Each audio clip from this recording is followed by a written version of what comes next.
segura, né? Em que você tem uma quantidade de pontos de função, uma produtividade em pontos de função.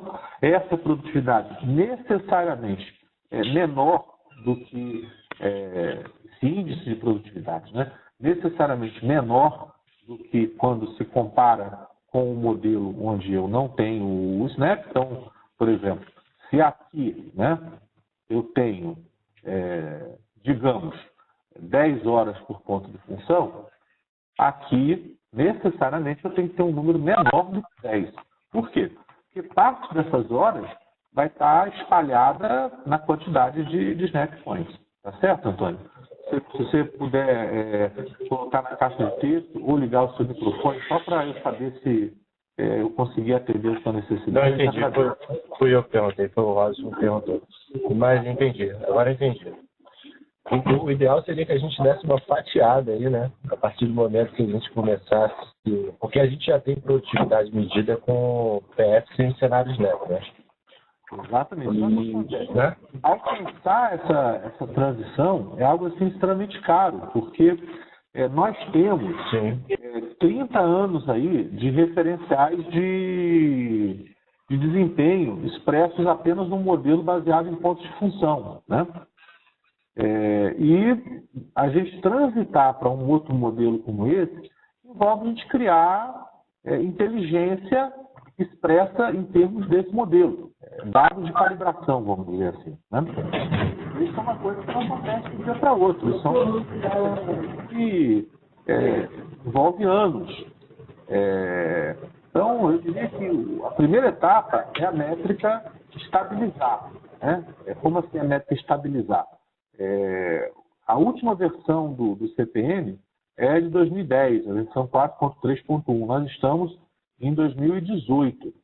Passaram 8 anos e nós não temos uma versão do CPM nesse período todo, né? Não temos porque, no fundo, não se faz tão necessário, porque quando a gente fala de requisitos funcionais, o primeiro requisito funcional surgiu quando nasceu a ovelha 61, porque com as mãos você consegue contar até 60. Então, a primeira funcionalidade foi incluir ovelha, alterar ovelha, excluir ovelha e coisas desse tipo, né? Então, a questão da medição funcional é algo extremamente maduro. Já quando a gente fala da medição de elementos de requisitos não funcionais por meio dos elementos de projeto, com o propósito de avaliar desempenho, que é o espaço do SNAP, a métrica em si ela está em processo de amadurecimento. Há uma semana atrás, mais ou menos, surgiu uma versão nova do manual com algumas pequenas mudanças. Mudanças essas que a maioria delas nós já tínhamos, inclusive, incorporado nesse curso, porque havia alguns white papers já disponíveis sobre o tema, né? Então, o primeiro passo é essa métrica se estabilizar, se consolidar. Uma aposta é que isso vai acontecer, porque, ao contrário dos requisitos funcionais, que, como eu comentei, é algo que tem uma estabilidade muito maior, né? Os requisitos não funcionais eles acabam, e os elementos de projeto que implementam esses requisitos não funcionais, eles acabam tendo uma volatilidade muito, muito maior, né? Então, o primeiro ponto é a métrica se estabilizar, né? Aí, uma vez que essa métrica estabiliza, enquanto essa métrica estabiliza, a gente tem que coletar dados de desempenho. Uma vez que você tem as métricas dos dados de desempenho, você tem ferramentas que conseguem gerar esse tipo de coisa para vocês, né? Nós, na FAP, por exemplo, a gente trabalha com essa ferramenta aqui, né, que é o RStudio. Ela permite a gente que considere diferentes variáveis, né? E a partir dessas diferentes variáveis a gente obtenha essa resposta. Quanto cada ponto de função colabora para o esforço total do projeto? Quanto cada snap point colabora para o esforço do projeto? Então, eu vejo que num primeiro momento, sendo assim bem objetivo, o SNAP ele vai surgir como uma solução para transbordo. O que eu estou querendo dizer com transbordo? Imagina que você tem uma transação, essa transação, ela é ao contrário de ser uma transação típica, o cara entra numa tela, preenche os dados, faz a crítica, atualiza, né? Ela requer 5 etapas de processamento ao longo de uma cadeia batch, né? É aí que entraria alguma subcategoria do Snap. Ou então, aquelas transações que envolvem um número de cenários muito superior ao número de cenários que se verifica em média nas transações, né? Aí esse tipo de transação seria complementada, gerando mais alguns Snap Points. Então eu vejo que, num primeiro momento, pelo menos na nossa realidade brasileira, né? Num primeiro momento, é esse movimento que eu estou percebendo. No que eu tive a oportunidade de ver no âmbito fora do Brasil, né? Nos usuários de pontos de função, o que eu percebo é que também tem iniciativas para construir soluções como essa que eu estou mostrando aqui, né? Então, no fundo, é um movimento que está ainda na sua segunda ou terceira infância, vamos falar assim. E nós que estamos nos posicionando sobre esse tema, somos aqueles que vamos definir quais os caminhos que essa coisa vai ser utilizada, né? Então, o primeiro passo é a gente conhecer o que é esse negócio, como é que ele funciona, e aí buscar o quê? Buscar, poxa vida, esse problema que a gente tem, eu poderia usar o Snap para resolver. Eu vou dar um exemplo sobre o qual a gente vai falar daqui a pouco, dados de código. A gente tem um escritório de métricas baseado aqui em Vitória, e que, quando eu estou no escritório, eu fico ouvindo as pessoas falar, né? E eu compartilho o sofrimento delas ali. Então, a fábrica de software, ou quem quer que esteja desenvolvendo, fala: não, mas eu tive trabalho para fazer esse dado de código, isso tem que ser medido de alguma forma. E a gente fala: o seu contrato prevê que esses dados de código sejam remunerados de maneira indireta. Ou seja, o que paga pelos dados de código são as transações que são complementadas ou são descritas por esses dados de código. Então, quando o cara tem lá um pedido, no pedido você tem ativo, inativo, pendente, né? Quem paga por uma tabela que mantém, inclui, altera, exclui essas situações é o cadastro de pedidos, né? E aí o cara: não, mas eu tive trabalho para fazer isso. Ele tem que explicar: não, mas esse trabalho está sendo remunerado. Ele só não está sendo remunerado de maneira direta, né? Então, quando a gente trabalha com o Snap, por exemplo, um modelo de negócio poderia ser, ao invés de remunerar de maneira indireta esses dados de código, o que acaba promovendo esse tipo de situação, nessa-se, né? Com o Snap eu consigo medir os dados de código. Então, eu vejo que a gente, assim, que está participando desse momento em que o método está surgindo, tem um papel até preponderante em construir essas soluções, né? Então, no nosso cotidiano, em que a gente trabalha com conflitos, com cenários em que a gente percebe que a análise de ponto de função não é isoladamente a melhor solução, ou que eu preciso de alguma coisa complementar, uma vez que a gente conheça, né, que é o que a gente está trabalhando aqui, o Snap, a gente vai conseguir usar essa ferramenta como um instrumento aí para a gente melhorar essa coisa, né? Eu consegui abordar o ponto que você... Bem legal, bem legal. Obrigado, Ian. Cadu? Pois não? Cadu, é Pires, tudo bom? Bom dia. Oi, Pires, bom dia. Vou dar um exemplo prático aqui, nosso aqui, que já aconteceu, que a gente aqui tem um sistema de benefícios, né? E tem um subsistema, digamos assim, tá? Que é o reconhecimento de direito, né? E os analistas reclamaram, porque o reconhecimento de direito é cálculo para dedé, mas é muito cálculo, é muito isso, muita coisa. eventualmente uma entrada externa até simples, porque às vezes vai só clicar, vai atualizar um flag lá dentro do cadastro do cara. Então, o cara pontuou e ele perdeu um tempo danado para testar, para construir, para fazer tudo, papapá, bet, jobs, e a pontuação foi muito pequena. Né? Então, esse é um exemplo que eu acho que, de repente, a gente pode pensar em usar o Snap, né, para compensar o esforço e o trabalho que foi feito para reconhecer o direito de uma requisição, tá?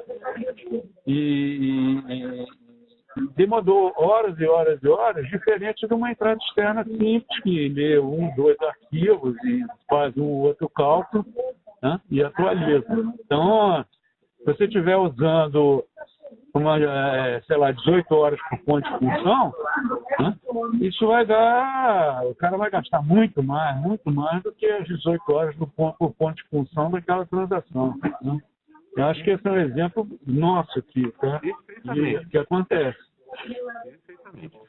Uma coisa que eu vou usar as suas palavras. Eu acho que foi você que usou ontem, né? Só tem que combinar com os russos, né? Exatamente. Não, eu acho, porque aqui, olha só, a gente pode começar a pensar em usar o Snap, tá? Para fazer os ajustes de prazo, tá? Porque aqui, até onde eu sei, os contratos, se alguém me corrija se estiver errado, os contratos, tá?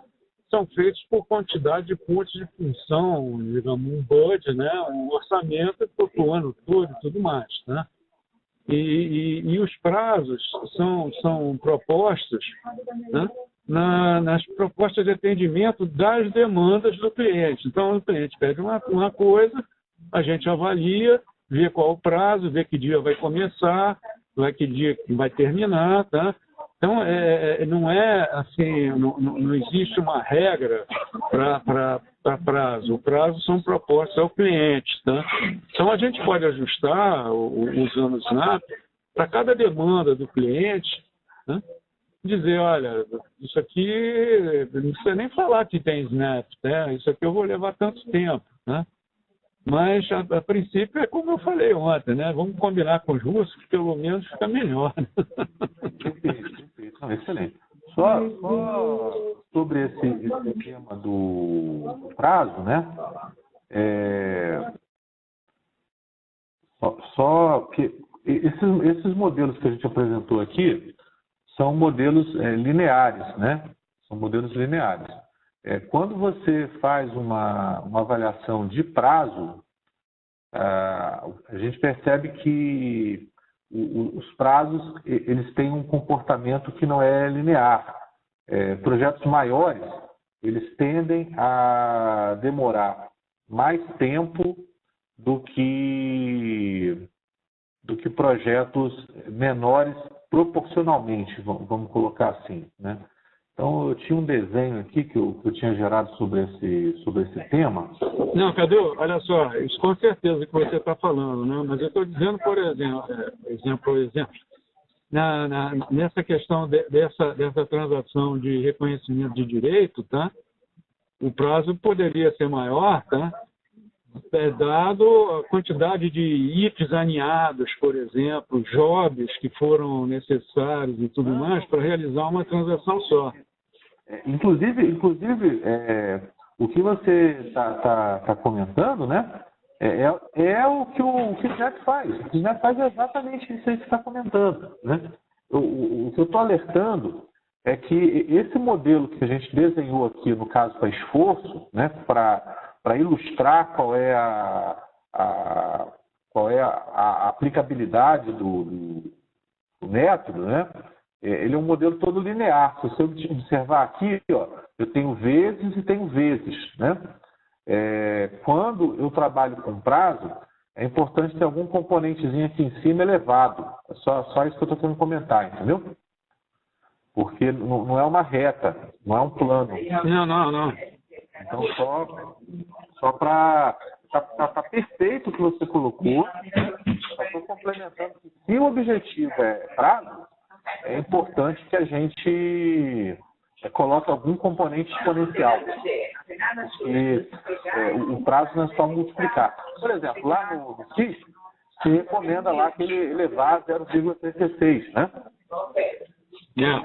É algo parecido com isso. Eu não estou te ouvindo, né? Está falando longe, não? Oi? Você não está falando longe aí do microfone? Só tem microfone aberto. Porque tem muito microfone aberto. Isso prejudica. Ah, tá. Desculpa, então. Pessoal, deixa eu só falar.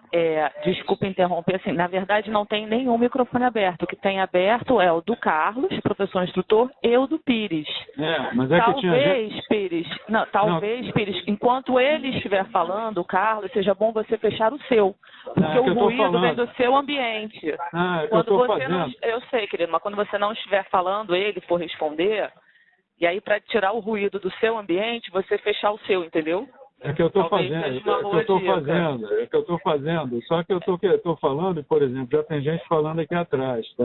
Aí eu estou falando... Exato, o ruído vem do seu ambiente. É do meu, com certeza, mas pronto, eu estou falando, eu não posso desligar o microfone se eu estou falando, né? Eu sei, querido, eu sei, não estou falando isso não. Eu só estou dizendo, só estou esclarecendo para todo mundo que não tem nenhum microfone aberto. São só os vocês dois, tá bom? Vamos lá, desculpa. Eu vou procurar falar mais alto também. Então, perfeito. Queria te agradecer por essa colaboração, né? E só colocar esse complemento, né? Que se vocês vierem a utilizar o SNAP para objetivos de prazo, lembrar que a relação entre tamanho e prazo ela não é uma coisa estritamente proporcional. É importante ter algum componente exponencial nessa avaliação, né? Até quem quiser saber um pouquinho mais sobre isso, hoje à noite tem um webinar que trata desses temas, né? Bem, mais algum ponto que os senhores gostariam de colocar?